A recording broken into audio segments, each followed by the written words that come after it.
તો અમદાવાદના સૌથી unique garba classes silver garba classes શીખવાડે છે ગરબા કે જ્યાં સેંકડો ગરબા રસિકો અવનવા સ્ટેપ શીખે છે। છેલ્લા કેટલાય વર્ષોથી અહીં ક્લાસીસ ગરબા ચાલે છે કે જ્યારે ક્લાસીસનું ગ્રુપ દર વર્ષે હજારો ઇનામ જીતતા હોય છે। ક્લાસીસમાં મોડર્ન અને જૂના પ્રકારના ગરબા હોય છે।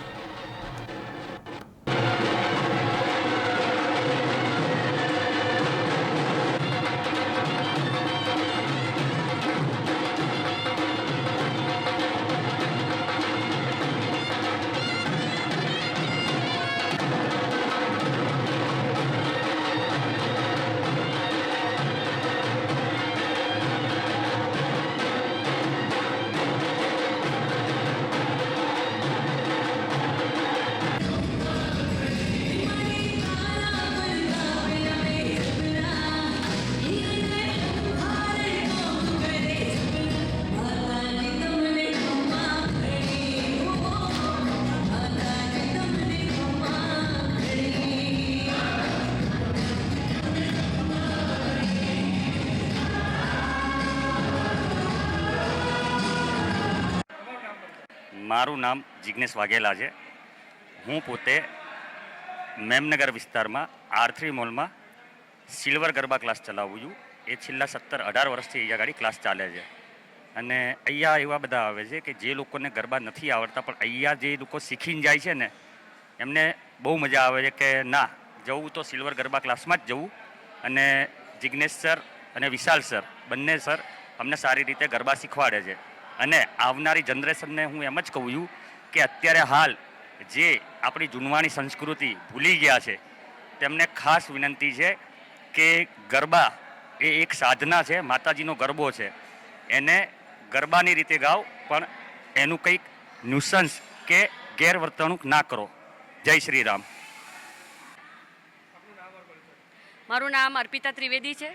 હું સેટેલાઇટ રહું છું અને ઘણા વર્ષોથી હું ગરબા શીખું છું અને 15 વર્ષથી તો હું અહીંયા ગરબા શીખવા માટે આવું છું સિલ્વર એકેડેમીમાં। અને આ વખતનો ગરબાનો ઉત્સાહ દર વર્ષ કરતાં વધી જ રહ્યો છે। વર્ષો વર્ષ ગરબાનો ઉત્સાહ વધતો જ રહે છે, ક્યારે ઓછો તો આજ સુધી થયો નથી। ઉંમર વધે છે પણ ઉત્સાહ ઓછો થતો નથી। અંબાલાલ પટેલે જે આગાહી આપી છે કે વરસાદ આવવાનો છે છતાં પણ અમારી તૈયારીમાં ક્યાંય કોઈ ખોટ નથી। પ્રી નવરાત્રિમાં પણ તમે જોઈ શકો છો કે અમે લોકો હેવી કોસ્ચ્યુમ પહેરીને જ આવ્યા છીએ અને 9 દિવસ હજી અમારી પાસે આનાથી ચડિયાતા કોસ્ચ્યુમ્સ છે અને અમે લોકો ગરબા રમીશું। આ વખતે ઘણા બધા નવા સ્ટેપ્સ કર્યા છે। ઢોલી તારો, પનઘટ, અમે ઘણા બધા નવા સ્ટેપ્સ બનાવ્યા છે જે બીજા કરતાં ઘણા જુદા છે અને એ અમને કરવાની ઘણી મજા આવે છે। એ સ્ટેપ ચાલુ થાય એટલે અમારી એનર્જી કદાચ ડબલ થઈ જાય છે થોડી। ખેલૈયાને સંદેશો આપીશું કે દર વર્ષની જેમ આ વખતે પણ તમે ખૂબ જ શાંતિથી માતાજીના ગરબા રમો। ઘણા બધા ઇનામો જીતો, ઇનામો ના જીતો તો પણ ઘણા બધા માતાજીના આગમન કરો અને એમને વધાવો અને ગરબામાં મજા લો। મારું નામ પાયલ પટેલ છે। હું સાયન્સ સિટી રહું છું અને સિલ્વર એકેડમીમાં લગભગ 10 વર્ષથી આવું છું।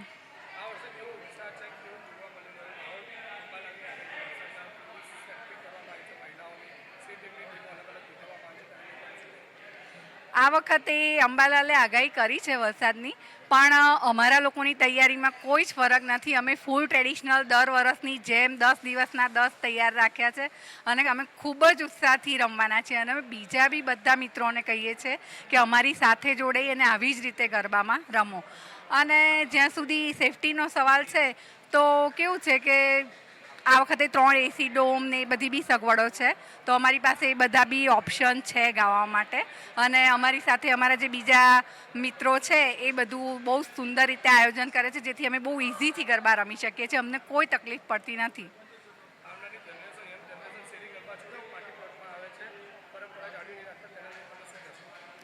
એવું બી નથી। 2 વર્ષથી મંડળીનો જે ટ્રેન્ડ આવ્યો છે એ શેરી ગરબા ટાઈપ જ છે।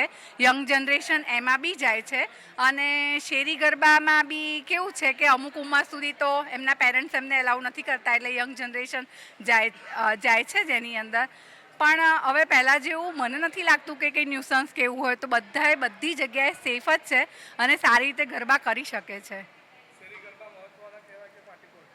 શેરી ગરબા બી એટલું જ મહત્ત્વ ધરાવે છે, કારણ કે એ જ આપણા ગુજરાતનું મેઇન ટ્રેડિશન અને આપણું ગૌરવ છે, જ્યાંથી ગરબાની શરૂઆત થઈ છે. તો હું એવું કહું છું કે એની બી એટલી જ જાળવણી અને એને બી એટલું જ પ્રોત્સાહન આપવું જોઈએ જેટલું કે આપણે પાર્ટી પ્લોટોનો આપીએ છીએ.